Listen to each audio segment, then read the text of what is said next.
This is Liz Davis. I am a nutritionist and I specialise in digestive health for busy women. So I help busy women fix their IBS, their bloating, heartburn, painful digestion, and other nasty gut symptoms that can really get in the way of you living your best life.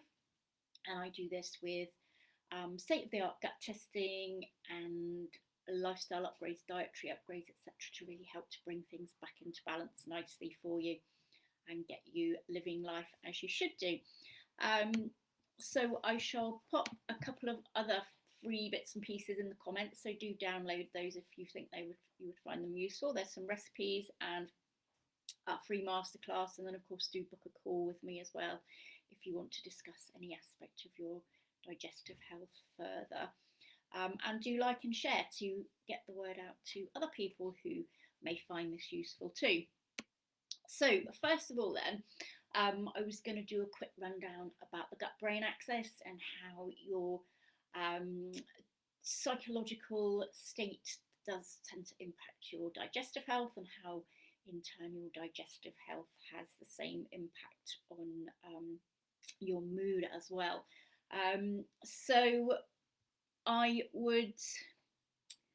So first of all, you need to be thinking about how your gut and your brain are constantly talking to each other. So you may have had heard expressions such as "I have butterflies" when you're nervous, or "I've got a gut feeling about this." Well, that's just your gut-brain axis in full force there, helping you kind of negotiate and navigate things, and also, having an influence on your mood there.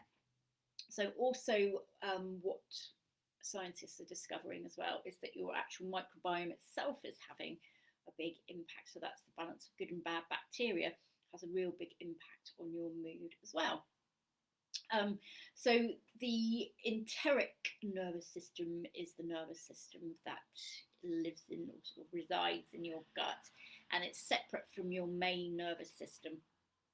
And so obviously it doesn't have thoughts or anything like that, like your brain does, but it has, it's kind of thought to be mainly there to make sure you're secreting the right levels of digestive juices, and making sure your gut contracts when it's supposed to, make sure it's got plenty of blood flow, etc.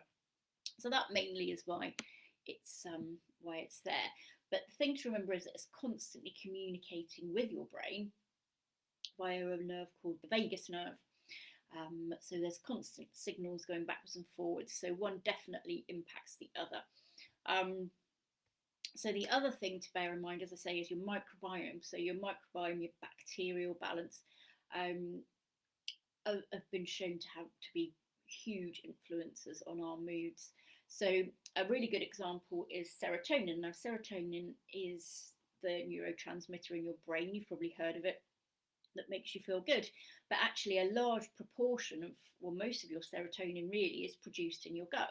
Now, it's not known if it has any impact on the mood, on your mood, what's going on in your brain, but it has certain jobs that it needs to do in your digestive system to make sure, that everything's ticking over nicely.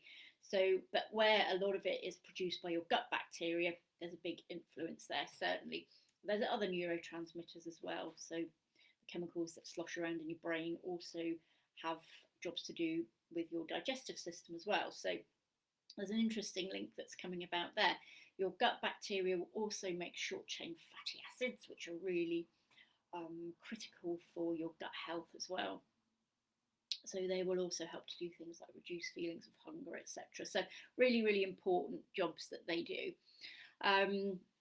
So it's really not surprising that your gut microbiome has been linked to symptoms such as depression and so on.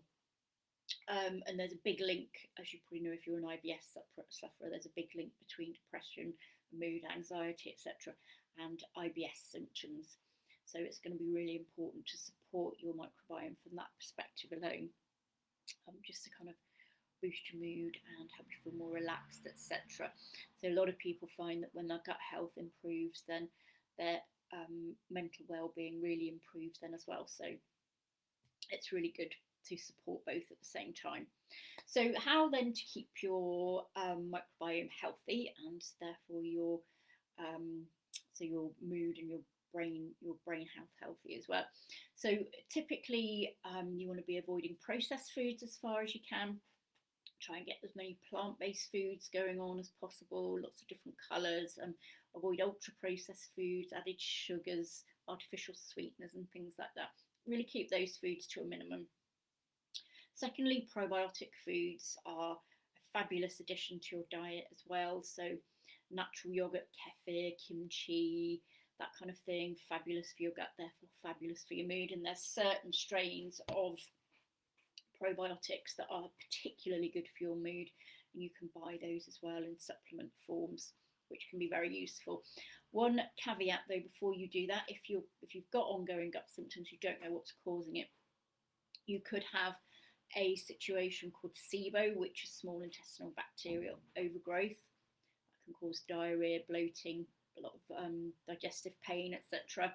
And if you add probiotics or probiotic foods into the mix, you can run the risk of making things a lot worse for yourself. That's where it's really important to test as well, just to kind of ascertain what you've got going on there before you go in with lots of fancy probiotics or anything like that.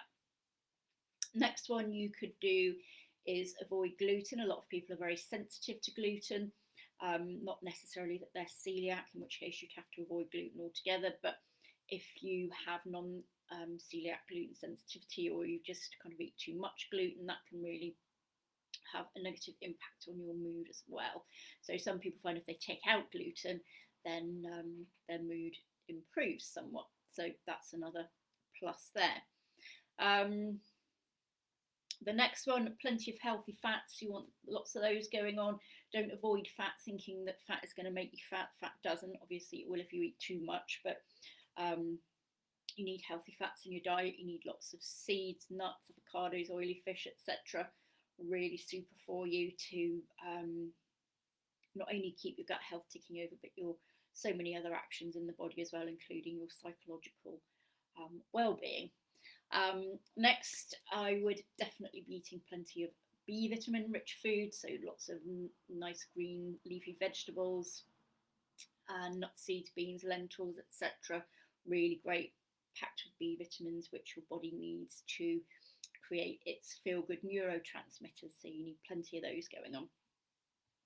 If you can digest nuts okay, nuts also are really fabulous. Some nuts contain lots of serotonin actually, walnuts, cashews, almonds, etc. A lot of people do find those tough to digest though, so if that's you, then avoid them for now. They're probably not great for you for now, but there's no reason why you can't in the long term, once you fix your gut, be merrily munching on plenty of nuts and getting all the benefits they offer. Okay, so I hope that helps you, gives you a bit of a pointer there. And as I say, if you do want to discuss your gut health further, then do book into my diary. I should put a link below the video. And there's some links to recipes and a free masterclass as well, which you should find helpful. Okay, I shall see you next time. Bye.